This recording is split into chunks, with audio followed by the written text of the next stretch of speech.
inside of you means being above normal, understanding your worth, and being confident in knowing who you are. But the first person who has to realize that there's a greater you on the inside of you is you. In life, we all go through stages of the good, the bad, and the ugly, which leads us to our purpose and promise. UTCM is a platform where you get to share your story and your truth of unmasking moments that allows you to embrace all stages in your life. UTCM looks forward to many people being able to unmask, uncover, and unveil themselves on the podcast. Thank you for watching and joining us.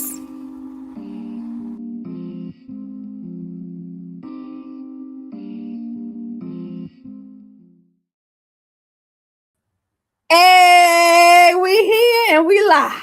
Hey! How are you? I'm so excited to have you. We had a couple of hiccups, right? Yes. But we here. We here. We here. We made it. I'm so proud of you. I'm so proud that you have decided to really take this. Yes, I know you was going back and forth with it for some time, but we are here and I appreciate you. Oh my goodness. Hey everybody. Welcome to UTCM season 6 episode 4. We have, and it's crazy, right? So I didn't know B for, oh my goodness, how long now? It has to be like 18, 19 years at this point. Yes, I was getting ready to say that because I had Zaire, so and Zaire's getting to be 19. So I knew you before you had him. Yeah, so for a while before you had him. Yes. So wow, and we are still connected and linked together. Yes. Just nothing but amazing. I love it. I just thank you again for your yes and your commitment to your healing journey, to your unmasking journey. It just also brings me joy to know that, again, continuing to know that I'm not alone, right, in this, right? And we all we go through to bring others through, right? As long as we're willing to go through. Yes. Right. So, lately I've been doing just to get the jitters out and breathe a little bit, right? Because people don't understand this. This is not easy. This is not an easy feat, right? To sit in front of a camera and speak about yourself. Right. Right.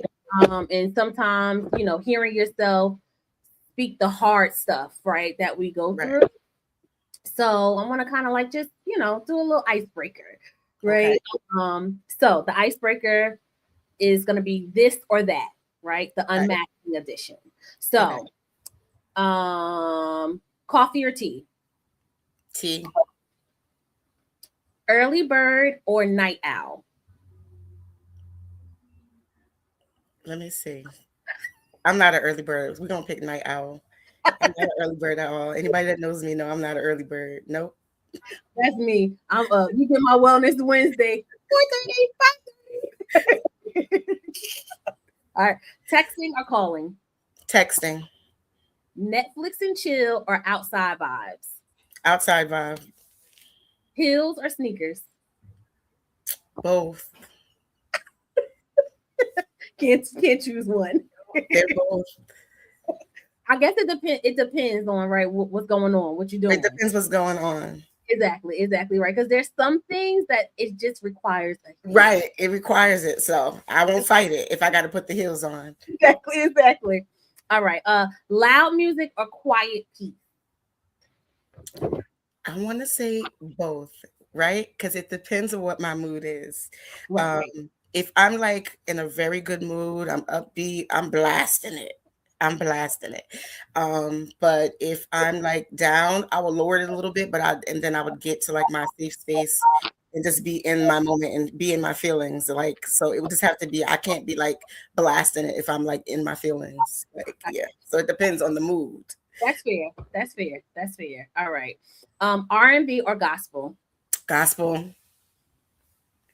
Sometimes, I like to go. So lately it's crazy, right? Lately, songs that are R&B songs that I'm listening to, I'm like, wait a minute. She can't, for an example, Mary J. Blige, Everything.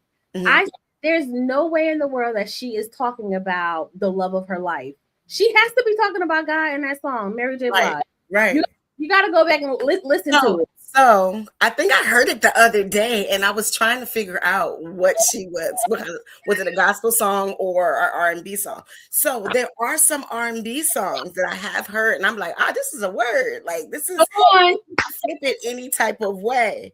For real. But I do like R&B music. I will not say that I won't listen to it. I love R&B music because there's some songs that will take you to a space. Yeah. But the one thing that I love about gospel music is no matter how I'm feeling, there's a song for it. Yeah, that's good. No matter how I'm feeling, there's a song for it, and I can connect it to the creator. So that's why I said, like, it's a foundation in that one. So, like, it's connect to R&B songs. The gospel song is more emotional. Like, you get into it, like, you start praising. You happy, you're crying. You're sad, you're crying. Like, and gospel music would just take you to that special place, no matter how you're feeling. So that's why I say I pick that. Because sometimes I like to try to bottle my feelings in. Yeah. Sometimes I'll play a gospel songs, and I was like, oh, I had to get this out. And I'll start praising and worshiping and crying and ugly crying in the car by myself. So I'm like, gospel music is my jam. Yeah, I'm telling. Yeah, so gospel's for me too, right? That's all I listen to. However, I also am a house head too with house music, and I always say, I'm like, whoever created house music, they love the Lord. I'm just saying. I love if it got a beat, I love it. Let me listen, okay? It's just something about it. Music is it's very therapeutic. Music is very therapeutic. Okay. Headphones or speakers? Speakers. Yeah, I do. I can feel the vibrations. Yeah. My father always says that. Feel the vibration. Yes, I love that. Yes. Growing up, I used to get in trouble a lot for blasting the music. Even when I blast the gospel, my dad's like, why? Like, why do you? I was like, I don't know. I need to hear it high. Like, I got to turn it up. Like, you got to feel the vibration. Yes. Love it. Okay, that was fun. That was fun. I like that. Okay. All right. Come on, icebreakers. Let's go. That was a good one. That was. All right. So now that we done broke the ice, let's dive right on in. So I always ask all my guests this question, right? How did you feel about the questionnaire? So for me, the questionnaire, I looked at it. I want to say I looked at it about 3 times before I finally completed it. Because it requires you not to just be honest with the person that's asking you the questionnaire, but you got to be honest with yourself, right? Mm-hmm. So every day, you think you go through life every single day, and you try to tell yourself how things are going. You just try to and it's not always true, right? Even when somebody says, "Hey, how you doing?" You're like, "I'm good, I'm okay." You could be dying inside. You understand what I'm saying? So I had to get out of my normal routine. Yeah. Because I would say that I'm okay, even though I'm not. Yeah. Right? You be going through a ball of emotions, but if somebody asks you how you doing, you're really not gonna sit and just bury your soul out in that moment. So the quickest thing is to say I'm okay, and then just move forward and go about your day. Yeah. It's crazy. So I've been listening to this sermon for the past 2 days by Pastor Keon Henderson. And it's called oh my goodness, what is it? I'm strong, but I'm struggling. Wow. Right? And he kind of talks just about, kind of what you just talked about, right? When somebody asks you if you're okay, right? Most of the time, the default, I'm gonna speak for myself. The default is, oh, I'm good, I'm okay. Right. Not even but understanding and knowing deep down inside that I am really suffering. Right. I am really, really suffering. And he mentioned something about the art of mastering wearing a mask. Right. I know how to wear a mask very well. Very well. Unless it's someone that knows you, though. I can't fool my sisters for nothing, and they can't fool me. It's if you're really like in tune with someone, they Yeah. can hear it. They Yeah. can hear it. So like I know, like if I call my sisters and they tell me they're good, but I could hear in their voice, I will dig deep and I will not give it up until like we're gonna fix this here. Like Yeah. Well, so yeah. unless the person really, really knows you, Yeah, that's true. That is very true. That is very it's like it's almost as if you can, well, for me, I know like sometimes when somebody is off, like just like let's just say um at work, like the space that I've been in now, I've been there a year, and the leader that there's leaders that I support, but there's one particular leader that I support that I know automatically when she walks in, I know that something is wrong. Like no matter how she tries to kind of, play it calm, cool, and collective. Like I see that she is like crashing out inwardly. right? For And real. some people don't know, they can give it off just by like how they walk. Like they walk will change, how they hold their head, like just their energy shifted, and they don't even know that they're giving off that different energy until you ask them. Like, and that's happened to me a couple of times where I would see someone, I'm like, "You okay? Like, you're a little off today," and just me asking that in that way, the person would like just break down in that moment, like they couldn't even hide it anymore because they're like, you couldn't, like, and that's happened to me. There's a couple of people that that I just can't put my mask on for because I was like, I feel bad. Like, Yeah. certain Yeah. people that I just can't do it for, and they'll just, I will say that I'm just going to keep something to myself, and then they will ask me, and it would ask me in a way where I really can't lie, and I'm like, well, this is what it is, and I'll just like lay it all out, and it was like, oh, I wasn't expecting that. Like, Yeah. I'm glad you let it out, like, Yeah. Because you don't have to, and this is what really, unmasking is really about, right? That's really why I started it, right? To just for people to understand that we really are not alone once we really decide to speak up about it, right? But you also have to feel safe enough, but you also have to be willing enough too, as well, right? To want to unmask, right? So, which is a good segue, right, because you had mentioned, right? I had asked you to describe yourself, right? In three and using three words, right, right? And really what stuck out to me, one of those words was resilient, right, right? And I think I want to actually like really, really kind of like study this because again, right, I've been watching this sermon for 2 days now, like, and I can't move off, I can't move away from it yet because like he's just dropping so many, Pastor Keon Henderson is dropping so many different gems that it's really just shedding some light to how I've been operating, right? right, He had mentioned when I saw that word resilient, it just like really popped out to me. And he had mentioned something in his sermon about fragile. It's called fragile resilience, right. right? And I'm just gonna read the definition of what it describes. So Okay, it describes, and then we're gonna kind of like just unpack that, right? Because I okay, want us to talk about it because I think we both can relate to this like a lot, right? okay, So fragile resilience describes a state where an individual or system can withstand stress and recover resilient, but does so well operating at the edge of failure, experiencing high stress, or relying on unsustainable effort. It represents a false front of competency where people appear calm while emotionally, mentally, or physically breaking down. oof, oof. Yeah, yeah. I'm just I gotta sit back for a second because when I say that's how I've been operating, right? Because I'm always like, like that's always the one word that always comes to me, resilient. Yeah, I'm resilient. And you Yeah, take it as a beautiful thing, but when you put it in the definition you put it, it's multiple, it's many levels, it's levels to it, right? So then when you read that, I just hear me all over it, right?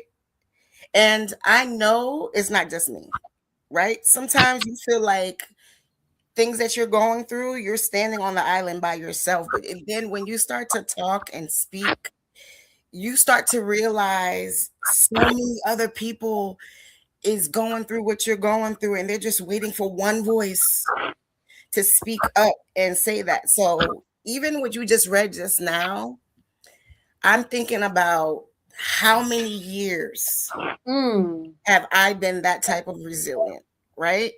And I'm just coming to understand that I've been that type of resilient. Like, I always think like I'm stressed all my life. I always say like I don't think about it like, but to be stressed and not know that you're stressed because you're so used to like functioning and moving and going and showing up, being present, right? So when you're doing these things, you're like, this is what I want to do. This is what I can do. You're always present. You're always showing up. You're always there. And you're always the supporter. You're the villager. You're this, you're that. You're always there. But you don't sit back and start to realize that you're doing too much. Like everything that you're doing, what are you giving and putting into yourself in that same moment when you're doing it for everybody else? Right? And you're thinking like, no matter what I go through, you could be going through the hardest journey. But you're getting up every day and you're showing up, you're doing what you're supposed to do, your smile on your face, and you're dying inside. And to you, it's normal because that's how you've always operated. Right? But we're getting older, right? So then our bodies don't wait for us. So then your body starts saying, like, I can't process the stress no more. Yeah. So then you start like not being motivated to do certain things, not interested in certain things, not wanting to get out of bed. And you're just saying, like, oh, I just don't like it. Right? But there's a definition for some things. But you don't want to connect yourself to that. Like depression is real. It is. Depression is real. And sometimes you may not need a clinical therapist to tell you that. It's because you know it, but you don't want to face it. Right? So then when your body starts to shut down, and then you start hearing sermons like that, and you hear yourself in those sermons, you have to start peeling back layers. Because you're like, this is me. Do I sit in it? Or do I try to find a way to move forward and change? Because you can't do this forever. You can't. Wow. I'm sitting here like I'm just I'm in awe of God right now, right? Because I know what your journey, right? That like that hard journey that you talked about. And I kind of want you to shed some light on that. So people who may be watching or will watch, they can hear, right, what that hard journey looks like, and your personal unmasking moment, right? And what it took for you to be where you are now, to sit here and talk about, right, shedding that light and peeling back those layers, right? So can you just speak to, and I mean, you don't have to give the whole thing, right? But maybe give us a snippet, right, of the hard journey that you have actually gone through and it's continuing to go through even right now. Right. So when I say hard journey, like every day's hard, of course, but sometimes I want to say that I could say it that I take life for granted. I wake up, I thank the Lord. I say, Lord, this is the day that you have made. I'm thankful for it, right?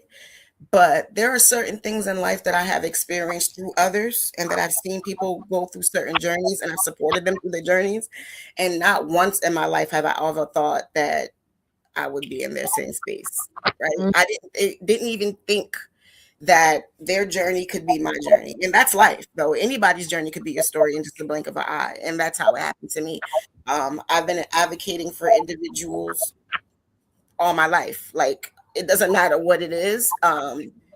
If there's a way to advocate for it, I'm going to be there and I'm going to advocate for it. That's how it is, whether it's on the job where you work, speaking up for you and your coworkers, whether it's advocating for individuals with developmental disabilities, children or age, or working with students, working with women, any type of thing I was advocating. But then I found myself a couple of years starting to advocate for myself after I got into a car accident. And I got into the car accident where someone crashed into me. And when I went to the hospital, I was blown off because they were saying, hey, you're probably hurt from the accident. Nothing's wrong with you. 2 months later, they keep telling me nothing's wrong with me. And I'm telling different doctors, hey, I'm feeling a pain. I'm in a lot of pain. And they kept just blowing me off. So finally, I went to my primary and I said, hey, I feel this. And the primary gave me a diagram like, hey, you got a torn rotator cuff, something simple. So moving from that, I went to pain management and I told them, I said, I need you to sit down and I need you to write down everything that I'm saying to you. So when that doctor 3 months later sent me for MRIs for all the things that I was explaining about, I had 5 injuries that were left untreated. Right?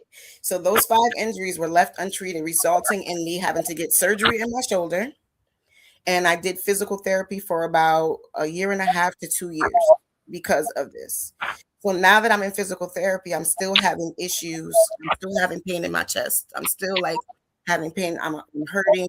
And after a while, the physical therapist is like, hey, you need to get this looked at. I'm starting to think this is not accident related. And in that moment, I said, okay, I took her advice. At this point, I'm 39 and I'm like starting to call around to ask if I can get a mammogram. And a lot of places won't see you, like the insurance won't see you if you're not 40. And I also don't have any connections with anybody in my family who has breast cancer. And I don't have any gene mutations for breast cancer. So after a year, I still wasn't able to get anybody to take me. I found my primary care doctor was booked up. I went to see this other doctor who also listened to me, an African-American woman. And when I explained everything to her, she said, we're going to work you up. We're going to send you for diagnostic testing. On my very first mammogram, usually when you go for diagnostic tests to these different facilities, they see you and then they say, well, send it to your doctor. And then, your doctor will give you the results. That's not the case I had. Like, I thought that I was going to go back to my room and get dressed. And they were like, we see some calcifications and we just want to send you for surgical consults. Even in that, I still wasn't like alarmed. There was like no bells in my head. I'm like, it's my very first mammogram. They don't have any other mammograms to look at to have a baseline. It's just probably just to make sure there's nothing there. I called my older sister and my twin sister, and it was like, calcifications, dense breast. I spoke to other women. They say I have dense breast, nothing to worry about. After a while, I got nervous about that surgical consult, and I was like, and then when they called, the office called me, I wasn't really comfortable with the energy of the person that called me, so I never went. Now this is in April, so it's a year now. I never went to them. And then one day, something just told me, call the breast center at the hospital that you all frequent. And I called them, and they said, hey, if you have your film, bring it in. If you're a candidate, we'll call you. Now, I never got the call. This is April. I never got the call back from them. A few months later, I called again, and they said, yeah, your scans came back, and they're fine. They're clear.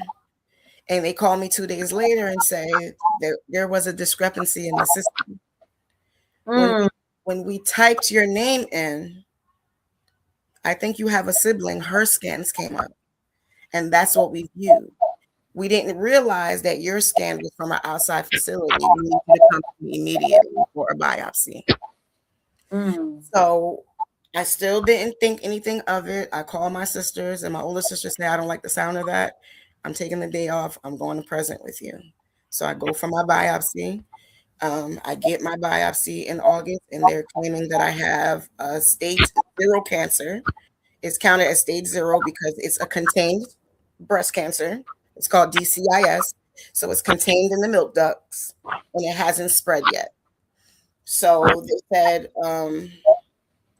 mind you, let me backtrack. I'm sorry. The Okay. doctor that performed my biopsy, she called me first, and she said to me, "You have abnormal cells in your breast." So to me, that wasn't alarming. Right. I was like, that happens to everybody. We have abnormal cells. Doctors do procedures to get rid of it. It's nothing. An hour later, my sorry, that's not a. It's okay. Oh, thank you. She thinks I'm parched, so she brought me some water, guys. Sorry, guys. Oh, that's her toy. So, sorry for that. When my primary doctor called me, she's the one that said the word cancer to me, and I was at work at the moment. And if anybody knows me, I work with children on the spectrum, and I did not want to go back into that space, emotional and shifting the energy. Yeah. So once I got off the phone with my doctor, I told myself that I was okay. And I took it off. But I could only take a few steps before I broke down.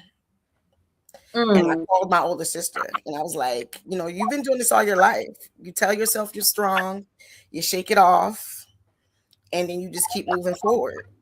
And I felt like in that moment, it was like, it ends here. You can't do this here. You can't do this here. So when they explained to me, they said it was a stage 0 cancer and they needed me to come in immediately and discuss to me what my options were going to be, and the option was surgery. And now the doctor that was supposed to see me was away. So the medical professionals in her office, they were like, you need to come in right away. We're going to get you started. So when she gets back, she can see you right away. We're going to get the process rolling. And they explained to me that it was a stage 0 cancer. The 2 biopsies showed the abnormal cells, and I was going to have to get a mastectomy. My older sister was present with me in that moment. I'm stubborn. I'm a very stubborn individual. I don't like to lose things. If I lose my chapstick, I'm looking everywhere for my chapstick. Like, I don't want to go buy a new one. I want my chapstick. Like, I lost it. I want it. So in that moment, I had to I don't want to lose my breasts. So I'm talking to the doctor. Can we do a lumpectomy? The doctor's like, no. I'm just giving her options. I'm just throwing everything at her. Can we do this? Can we do this? Can we do this? And she's like, no. I said, I don't want the mastectomy. And she explained, she gave me a whole lot of information. And she said, I need you to come over here and I want you to look at these scans. And I want to explain to you exactly what these scans are. So when they showed me and my sister the images of the scan, the calcifications weren't just in one area. It covered my whole breast from, my nipples all the way to my chest wall. And this is my right breast. So even in that, they called it a stage 0 cancer that didn't spread yet. There was something else that they saw in my breast, and doctors were concerned about it. So they sent me for an MRI.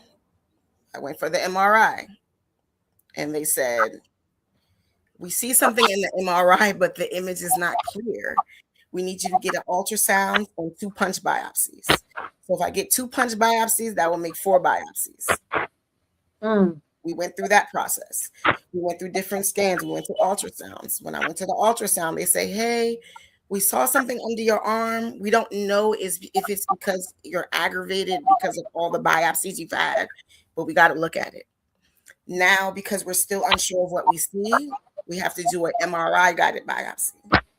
Now, at this point, both of my sisters are going to my appointments with me. And I'm like, you've been taking a lot of days off. You guys have kids. You have families. I'll do these next 2 biopsies by myself. Bad idea. Right. I don't think I think I've had an MRI. But an MRI and MRI guided biopsy is it's 2 hours. You spend an hour in the biopsy machine, in the MRI machine, and then you spend an hour doing your biopsy. And your biopsy, you're wide awake. You're laying flat in your stomach, and they're basically numbing the area and sticking a needle to get whatever they need to get to sample. Yeah. For that appointment, I don't think I cried so much. I cried so much. And they ended up giving me this, at this point, is my 6th and 7th biopsy. And when that came back, they found a different form of cancer.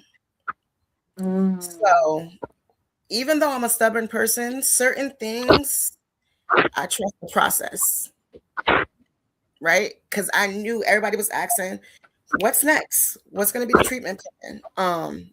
But I trusted the process. And I'm so thankful that I had the strength to trust the process, because they probably wouldn't have found that second cancer. The second cancer was called IDC, where it had already spread to my lymph nodes. So when they found that, the doctor's saying, we're going to send it off to a sample because we think we're going to have to pivot and hold off on your surgery. So when we held off on the surgery, and then when the test finally came back, the doctor called me and say, hey, this test is called the oncotype score test, and it determines if you're going to need chemotherapy. It also determines if you're high risk for reoccurrence of cancer in your body, anywhere in your body. And it's also a test that will tell you will benefit from chemotherapy. So first thing they said is your score came at 35. I had saw it first and I was like, oh, 35 out of 100, that's a low number. And I'm like so happy. Like, I was like, I'm like relaxed. I'm in a good space. And I'm like, okay, I might not need chemo. We're just gonna go to surgery, which I still at this point did not want to do. The doctor called me and said, that score is really high and it's high risk. So in that moment, I had to make the decision. I called my sisters and I said, I don't want to have this mastectomy in my right breast. But if they said that I'm high risk for reoccurrence, I'm going to have to do both. And even though I made that decision, I still didn't want the surgery. And the doctor said to me, you're going to have to go through chemo for 5 months. And my first thought is, how am I going to get through that? 5 months is a long time. He said the very first 4 doses is going to be 2 months, and it's going to be aggressive. You're going to lose all your hair. So what I loved about the team is they were giving me all the symptoms and everything that can happen, what was coming next, and prepping. And I'm the type of person you have to prep for everything. I don't do well with change. Like if I know in advance, I have to like prep myself and work myself up to get through whatever it is. Yeah. And every doctor I've met would tell me, don't let your spirits get down. Stay faithful. I had one doctor that kept telling me, God bless you, like after every sentence. And if anybody knows me, if you love the Lord and you just start blessing me and don't know me, I know that's God speaking to me. Yeah. The whole time the doctor, after each sentence, he was saying, God bless you, God bless you, God bless you. And people just kept saying, keep your spirits up, stay faithful. And I'm like, is this the type of language that medical professionals are supposed to use? Like, and I just kept hearing it a lot. And I was going to keep my journey secret. I was like, I'm going to go through this journey and I'm not going to let nobody know about it until I get through it. I told my sisters. And my older sister was like, well, her husband, my brother-in-law, Walter, if you're here, hey, was like, you don't keep secrets. Like, you don't keep sickness a secret. Something like that. I think his mother told him. And she made sure she let me hear it. Right. But when she said that to me, it wasn't something that I can just brush off. I felt that message. Woo. It just like I felt it. It was like feels like. So I sat down with Nada and I was like, this journey is gonna be hard. I spoke to my older sister and I'm like, if I'm gonna get through it, I'm going to have to like get my team together, let people know. But I had to do it in baby steps. It was exhausting to even like tell people. Like I didn't even tell my parents until I got a treatment plan. Because I was like, I knew they couldn't do the waiting process with me of not knowing. Yeah. I'm not a parent, but I think as a person who love others, waiting on people that I care about to know what's going on with them, I could only imagine what a mother and father would go through. So when we finally got the treatment plan, the doctors let me know that the chemo was gonna could possibly damage my reproductive organs. To say it's issues sometimes where people cannot conceive after. Are you still interested in having kids? And I said yes. So they was like, okay, there's a lot of organizations. We're going to send you on this appointment to see if you can do retrieval so you can freeze your eggs. I want to thank God for this because I had an organization that's called Sister Chick that paid for my whole egg retrieval. They paid for the freezing. They paid for the whole procedure. Wow. Because it's thousands of dollars. And I'm like, how am I going to expect me to pay for this when I just found out that I have cancer and medical bills is going to be very, very high. God bless me with an organization that paid for everything. So then moving with that, I started to tell my family, started to tell my friends. And I'm so thankful that I did not keep it a secret, because the way my family and my friends started to band around me, when you're so used to being everyone's village and being everyone's supporter, sometimes you just don't expect it. And like a lot of people around me don't know it. Like I was going through a funk way before this happened. And sometimes, even though I'm in like a world with so many people, I would have days where I feel so lonely. And it's not lonely like I felt like I needed somebody to be with me. It's just that it's crowded here. I have people around me that love me, but I feel lonely. Like, and I just couldn't shake that feeling. Like I knew I felt that. And the overwhelming support that I got and continue to get from my friends, my family, my coworkers, even people I didn't know. Like when I would go for different procedures and people would see me. I have a chemo port that's right here. One of my closest best friends, she works at the hospital. She took me there for my procedure, and she checked the list to see who was going to be my doctor, my nurses, everybody. She told me everything I can ask for. And it was so crazy because that day that when I came out of my surgery, when I woke up, the nurses were like, so many people stopping by your bed. Like people saw you and they're like, oh my God, like I didn't know. And they were like speaking positive affirmations over you and just speaking about you. Like even when I was under and asleep, like God had people covering me and I didn't even know. People were stopping by and checking on me and I didn't even know. So there are people that I knew would be on my side to support me. And there were some people that showed up that I didn't even expect that would show up for me. And one person that I told him this, I didn't tell him this until last week, but I'm sharing his story because it's a part of mine now too, where my brother-in-law is actually right now battling his own form of cancer. And every day he would text me scripture, songs, got me to join a prayer group with him 3 days a week. And the days that I felt at my worst, out of nowhere, I would get a text like, hey, just checking on you, words of inspiration. And for me, it was like, for you to be going through your journey and still showing up for me, that's only God. Only Him. It's only God. So I made it my business to still show up in spaces that I show up because of God. So I work with children on the spectrum. I'm still showing up to work, working with my students. If there's like somewhere we got to show up and give information on IEPs or advocating for your child, my sisters and I are still showing up. If I can support you, if I had the physical strength to do it, I was still showing up. If God allowed me to show up, wake up and move this body, I was showing up. And when my body told me the rest, I was able to rest. I did that. And because I had so many people to tell me like, hey, you're a busy bee. You like to always keep going. You need to rest. You need to take a break.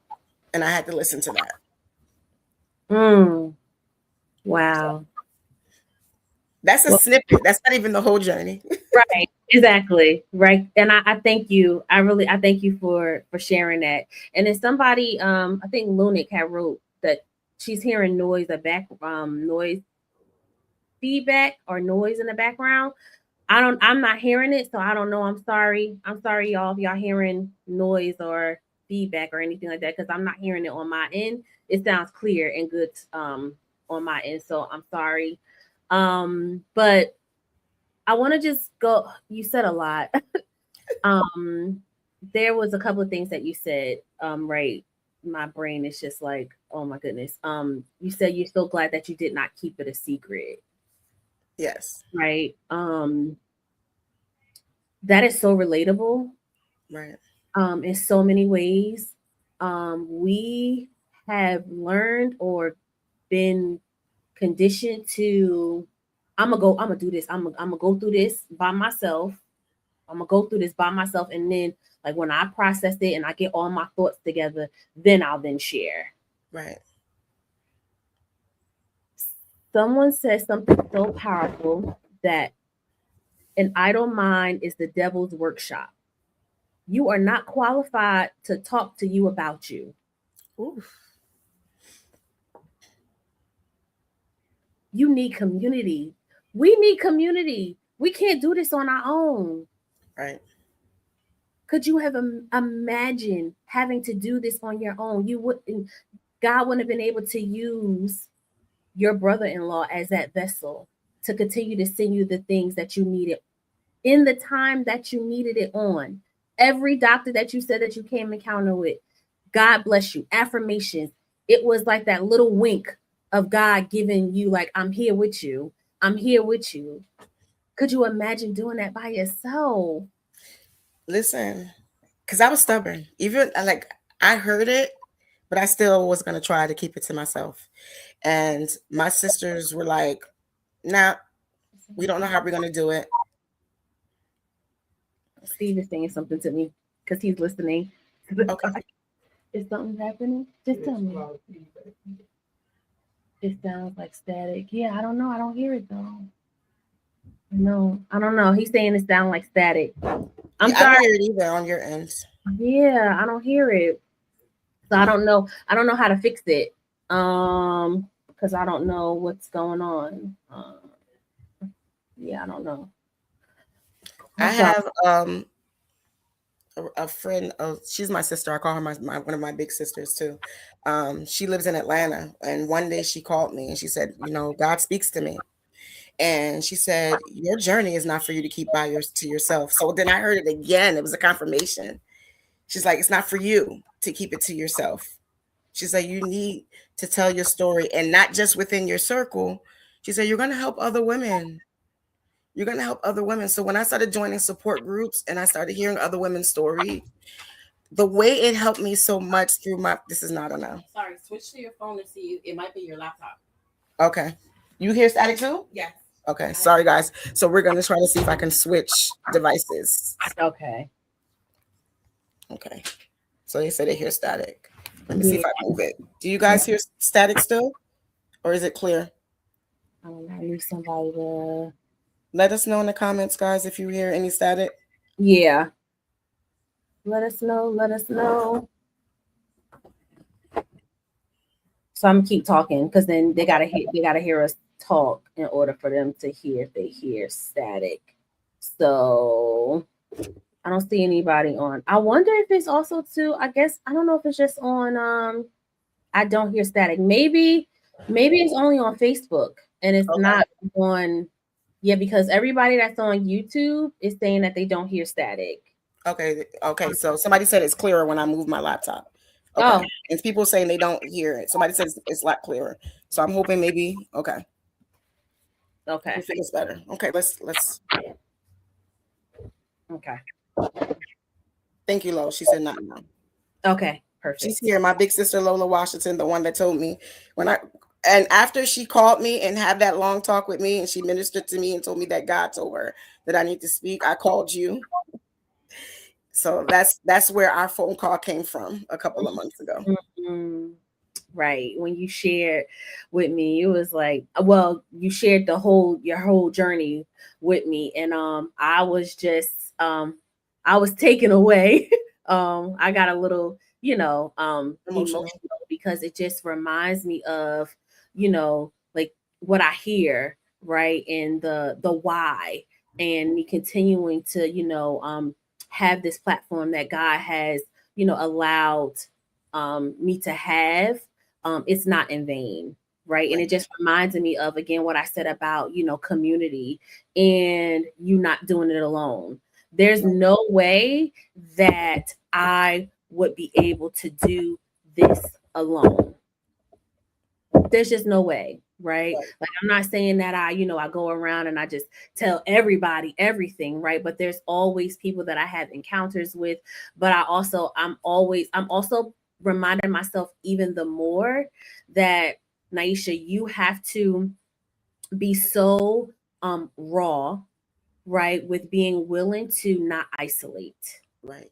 Because even though, I've been on this unmasking journey and I'm unmasking and uncovering and unveiling, there are still moments and times of where I isolate Right. and I go backwards, right? But I am being reminded continually, even the more now that, isolation it's not the way.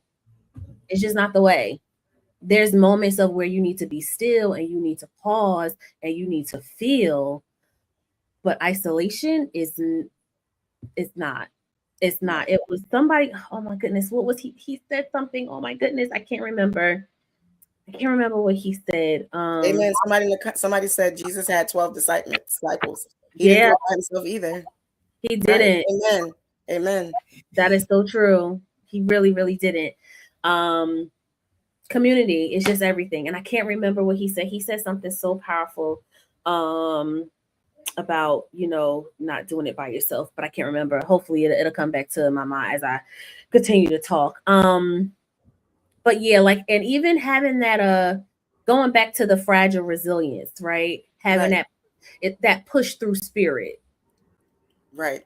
right? Like, I'm a push through, which causes, burnout, functioning insufficiently, feeling emotionally fried, anxious, and nearing to like a breaking point.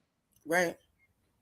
Like having Right. that, like, is yes. So I'm just so grateful for you not for God to say to you, you can't do this alone, and for Right. you to say, you know what, I don't want to do it alone. Right. That takes courage. Right. Because I cannot lie and say, as Christians, they always tell us, God has not given you a spirit of fear. God has not given you a spirit of fear. And if you say I'm scared of something, God, that's not of God. God has not given you a spirit. And I'm like, at that point, I'm like, I'm human. Y'all bet not say that to me.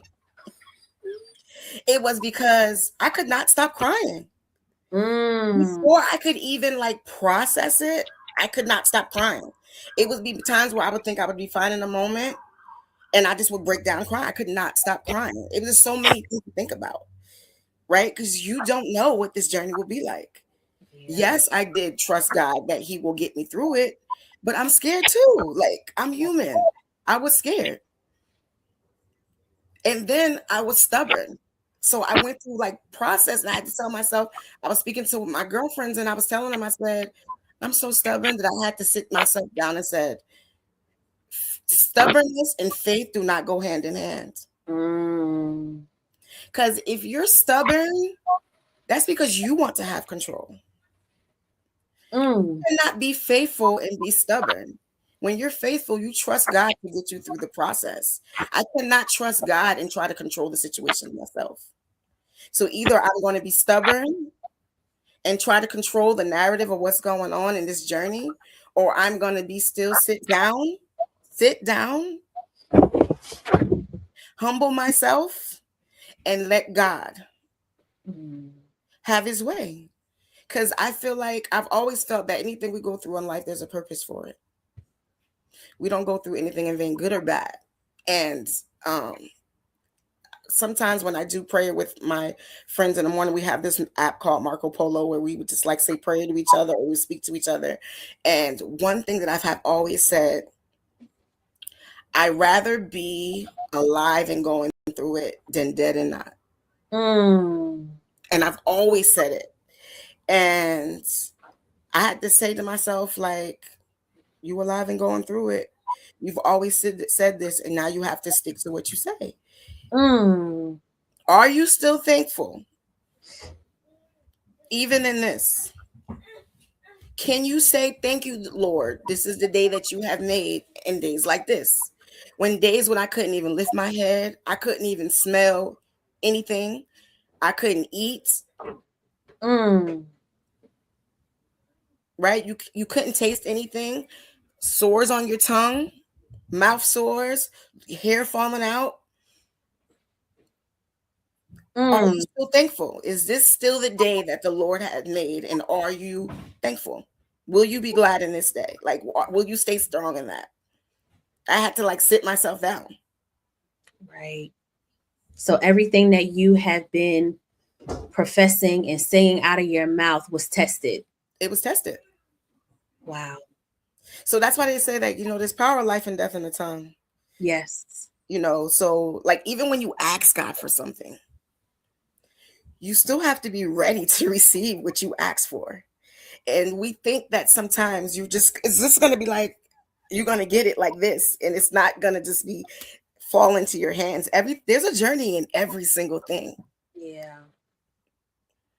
So for me, I'm like, I don't know what this journey will bring. I do not know why I'm going through this journey. I'm not going to lie to it. But at this point, I'm at a place and say, God, whatever you want to come out this journey, if it's to heal others, provide support to others, because I know when I've heard other women's story, it had made me, even though I didn't want to go through it, because I'm not going to lie, I said to him, God, I don't want this. I don't want to do this. That was like when I first started.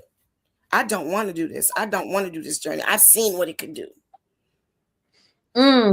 But then I had to talk to myself and say, who are you not to go through it? Who are you? So I had to, like I said, I had to humble myself again. This is not for you. You can't control this.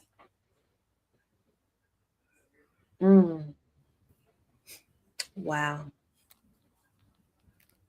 And that almost like relinquishing control, what did that even look like for you?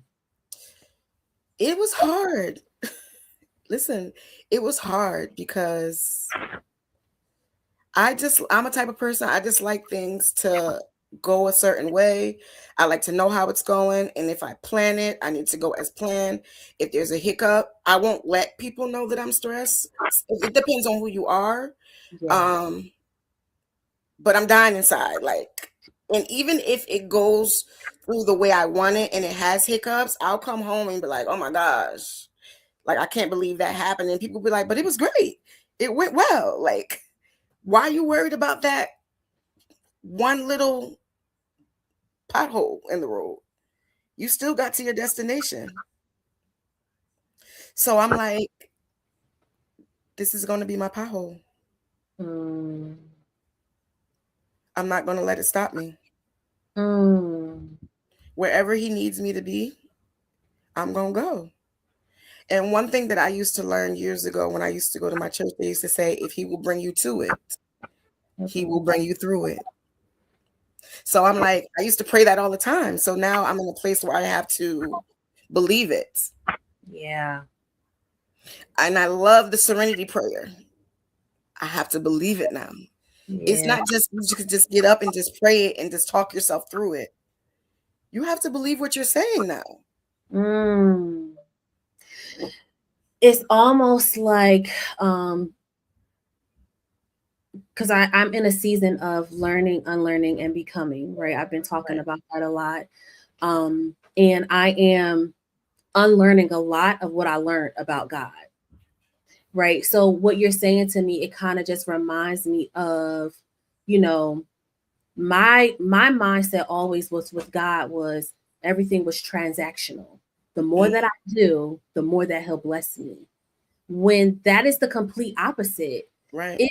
It's not about it being transactional, it's about being relational. Yes. And my relationship with God, like what does that look like? Right. Am I taking the time to sit to know what, like to know what his word means. So when I am going through hard times, I'm giving it back to him. Right. Right. And I'm still not there. I'm being completely honest. I'm still learning. Like, Right. and there's moments now that I'm actually taking that pause to be still, to say, wait a minute, God, what are you showing me right now? Because Right. like this feeling of what I'm feeling right now is for a reason. Right. Right. So it just, all of what you just said about, you just really, like really believing now, right, what you've been reading and what you've been saying, right, it's like more so your relationship with God is no longer transactional. Right. And you're not just moving and doing and going with the flow. Right. Right. Like you're really like you're being intentional. That's the word I'm hearing. And I can't lie and say that I got here by myself. Yeah. You ever like, you know how people always be like, I'm praying for you, sis. Sis, I'm praying for you, I'm covering you. For me, if I tell you I'm praying for you, if I put that up there and I tell you I'm praying for you, I'm going to do a prayer immediately. It's not, it don't got to be an hour, it don't got to be 30 minutes, but I'm going to lift your name up. Yeah. So that's me. Even if I do it silently, I'm going to say like, Lord, whatever it is, like cover this person, bless this person, heal this person, guide this person. I'm going to say it. And what I can say is when people have been telling me, I'm praying for you, I felt it. Like I know like that they were going to the altar for me. I know that they were going to their knees for me. Like I know, like it was no doubt in my mind when people were sending me that I'm praying for you every day. I'm praying because I could hear it in their voice. Yeah. And I love this. And I gotta say, I love my village. I love y'all because there are times where I know they were gonna break, and they would like take a moment to like go collect themselves and not let me see them that way. Yeah. Right. And, for me, I would understand because we're human. Right. But you love me that much that you would put yourself aside just so you could be strong for me to help me get through my journey. Yeah. So I say I'm so thankful for them because like it didn't go unnoticed. I seen it. I heard it. Even if you didn't do it in front of me, I saw how my journey affected you. And you still showed up for me. You stood up for me. And it doesn't matter in any capacity that I knew the person, where there was somebody that I called my sister, my brother, my friend, my best friend, my associate, my colleague, whatever it was, like it was genuine. Yeah. And that makes me rich. Yeah. You know what? I'm just thinking. Less than I'm rich. Yeah, I'm telling you, I'm sitting here and I'm thinking, right, because, science has definitely evolved, right? There's all the medicine, the medications, and right. And you went through all of that, right? You went through treatments and, different medications and all this stuff. But also the medicine that you had too, I just keep saying it was your community. Yeah. That was also a part of your treatment plan. Right. Was your community. Right. Even like everybody was trying to like, you need me to come sit in chemo with you? I'll go sit in chemo with you. And I'm like, y'all got to fight Nada and Hermine. Because my sisters were showing up. They were sitting like, you were allowed one person where I was going. My first day, I had 4. And no one said anything to any of them. They let all 4 people in. And I was like, look at God working again. Listen, he knew what you needed. And my sisters were showing up. They were showing up. They were taking off work. And I say, look, and I love my sisters. I love all my friends and family. But I always tell my sisters, like, y'all got kids. And they're like, so don't count yourself out because you don't have any kids. And like, I got a family to feed. Like, and people were like trying to show up, and they were sending care packages.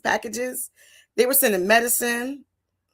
One of my friends, my brother, Dwayne, had all my friends, like my very first day of chemo. They all came together and they surprised me my very first day of chemo. And I broke down. Like, I couldn't believe it. I couldn't believe it. And it was like, and gestures like that, prayers, care packages, medicine you guys sent to me, text messages checking on me, showing up. People don't even know how that, like, how much strength that gave me. Yeah. And I always say, like, you're right. I was like, and I was going to try to do this by myself. So, you know, you didn't share that story with us, right? So let's share the good news with the people. What was your last day of chemo? Yes. April 17th. I rung that bell for chemo, y'all. Oh my Lord. Yes. I rung that bell for chemo. I need everybody to type in the chat, hashtag God did it. Hashtag God did it. Yes. He did it. And I think of my older sister when I told her, I said to her, how I'm going to do 5 months of chemo? How am I going to do that? And she said, it's going to be over in a blink of an eye. And the last day of chemo, I said, you told me it was going to be over in a blink of an eye. Chemo. We was going to get through chemo. And we did. We got through chemo. So for me, it's like,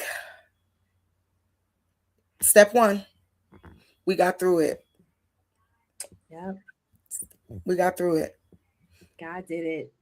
He did it. He did it. Wow. So, wow. Our time is up. I think we need to do, I think we need to do a part 2. Okay. Yeah, I think we need to do so that's the invitation to come back. Yes, it is. It is definitely an invitation to come back. I actually want you and somebody else to come back too. Okay. So I want to do a trio episode. Wow, God did it. Yes. God this is why Unmasking the Covered Me is, you know, is here. It's here to stay. Yes. It's here to stay. Wow. It gave me so much encouragement. I'm just so grateful and thankful just to be able to continue to see the day. Things that we take for granted. God did it. Right. Drop mic. God did it. That's it. Right. God did it. And I just want everybody to remember, like, whatever you go through in life, just know that you're not alone. God is with you. And it affects your family more than you think, whether it's good or bad. My twin sister, like, she made sure she never cried in front of me, but I know she was crying. Like, I know. I could tell. And I know it affected her. She didn't have to have what I have. Yeah. Right? But she had it. My older sister, same for her. She's dealing with it on 2 sides. Yeah. You know, so I'm thankful for my brother-in-law as well. My sisters and my brother-in-law, my best friends, my family. I'm thankful that I didn't keep it a secret, because it's like every day I'm reminded, look what you would have missed out on. Yeah. Yep. Keeping it to yourself. Yeah. God did it. He showed up and showed out. He did. Right. Well, I think everybody who came on, your village showed up for you too on here. Okay. That's what's needed. That support, that love. Like, we got you. Everybody loves a little push, right? Everybody loves love, right? We all could use it. We all could use it. So I thank everybody who decided to come and sit with us. You know, we love you. We love all of you. For real. I love you. My favorite thing to say is I love you more. Yes.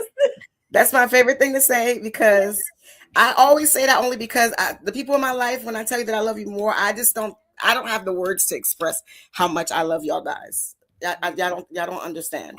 So that's why I always say I love you guys more. Love you. Period. That's my thing. Period. Yes. Love it. All right. Well, I love y'all. Oh, let me mention something. I am having an event on Saturday if nobody is busy. It's at 2 o'clock. In honor of mental health awareness. I'm gonna have a panel discussion. So if you're not busy, come on out. I'll drop the flyer in the comments section. Both on my YouTube page and on my Facebook page too as well. So come on share it on my stories. come on out, come on out, come on out. We need to continue to create these spaces, right? It's needed. But I cannot leave off of here, B, without I always ask everybody, I'm a hashtag girly. I love it. Do you remember what your hashtag was? I wrote it down. Let me see. Okay. I'm sorry. I be forgetting a lot these days. So my hashtag was, oh, hold on. Let me see. Oh, grace over grind. Period. Hashtag grace over grind. I'm still in it. Still in it. So anybody that knows me, think about me as a person and think about why I pick grace over grinds. Yes. Yes. I love it. Grace over grind. All right, y'all. Have a good rest of the week. Have a good evening. I love y'all. Thank y'all for listening and stay tuned. See you next time. Bye.